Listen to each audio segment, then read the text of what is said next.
Medvick. I'm here representing the defendant appellant in this matter, Richard Curley.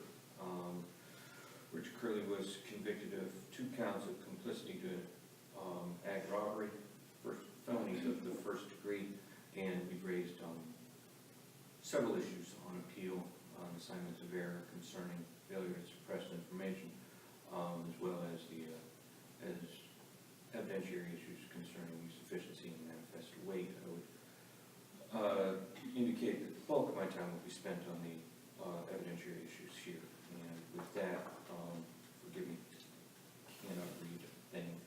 I'm going to read directly from the transcript and from the closing statements of Prosecutor Felicia Easter in her closing arguments, where she indicates, to quote, defining what complicity is, what that means is that an aider or a better person who is assisting, they may know what is going to happen before the crime is committed, or they may help while during the crime, okay, or they may not know at the beginning, okay. They may find out while the person is committing the crime and assist and help.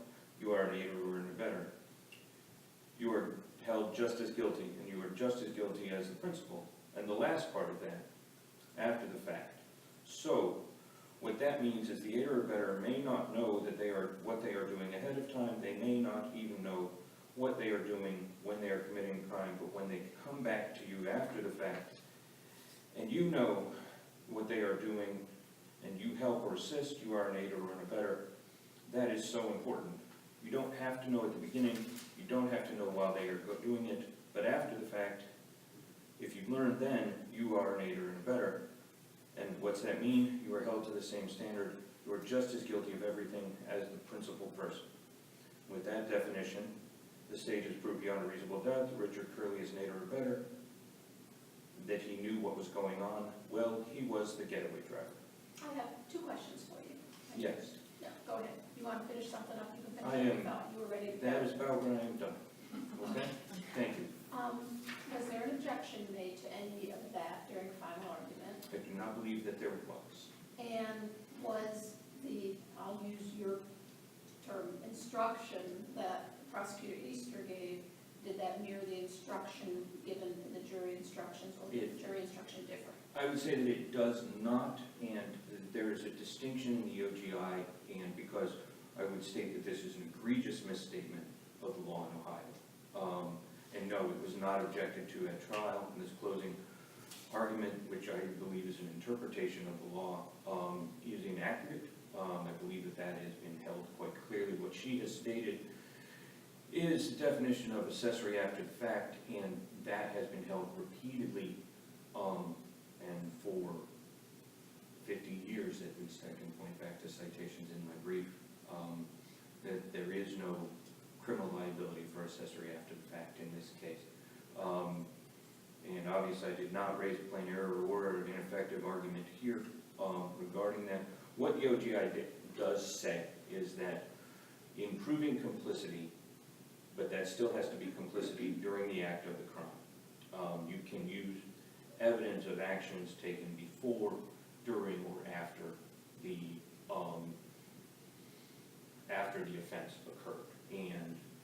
But that still has, those actions have to imply understanding of the crime before and during the offense. And in this case, and I think what this statement also proves, as well as being fully inaccurate, is that the state itself understood that it had no evidence that Mr. Curley had knowledge or any criminal intent during the time that the principal actors, Fife and Daniels, were committing the offense. And in this particular case, the victims were able to give a description of the 2 individuals and also a description of the car, correctly? Am I correct in that? And I believe that they gave a description of the car, but only after they followed the driver, the victims, some ways. And the description of the car was inconsistent, and we can get there in terms of the suppression questions and the reasonable stop questions. But at this point, in terms of the evidence, and this is where I would point you to the Raktovich case, cited in my reply brief, which is a case very much on point here, where there was a robbery committed.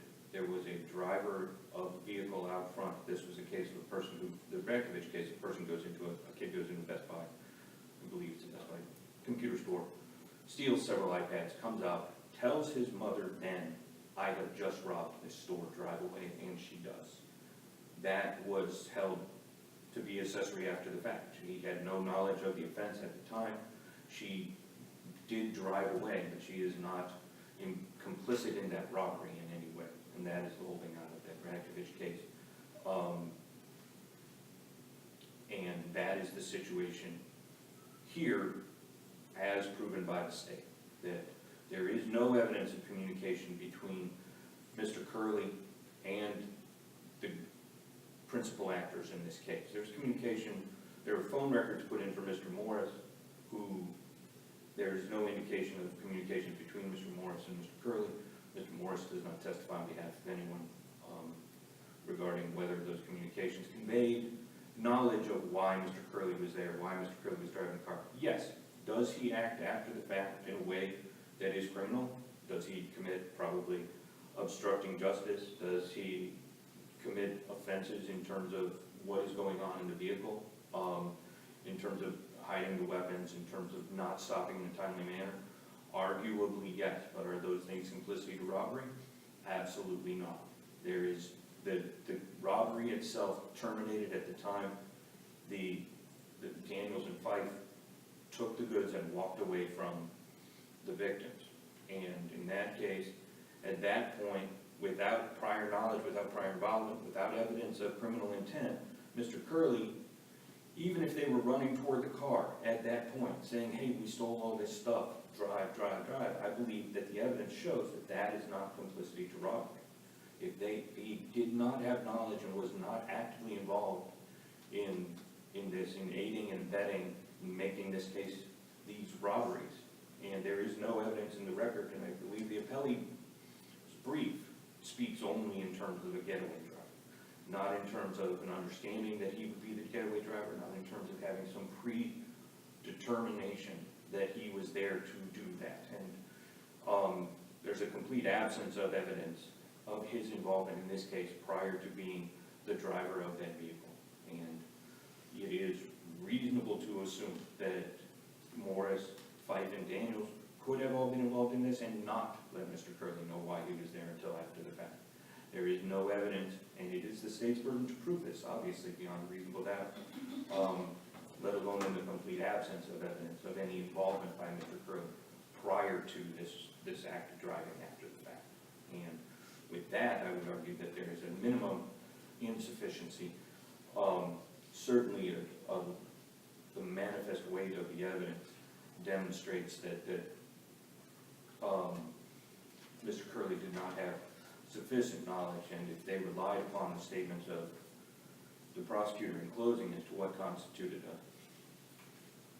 a charge of complicity, I believe that they lost their way, and at a minimum, manifest weight finding would be appropriate in this case on those grounds. Regarding the traffic stop, it is clear in the record that the driver of the vehicle did not commit an offense. He went through a yellow light, and that's not against the law. That the vehicle was then stopped based on an alleged traffic violation is clear error. The evidence does not match that the APB, be on the lookout for call matched the description of the people in the vehicle at the time. I think there was insufficient evidence to make the stop. I'm not sure that, and regarding, this is clear in the record, the photo array and the lookup at the time are woefully inadequate.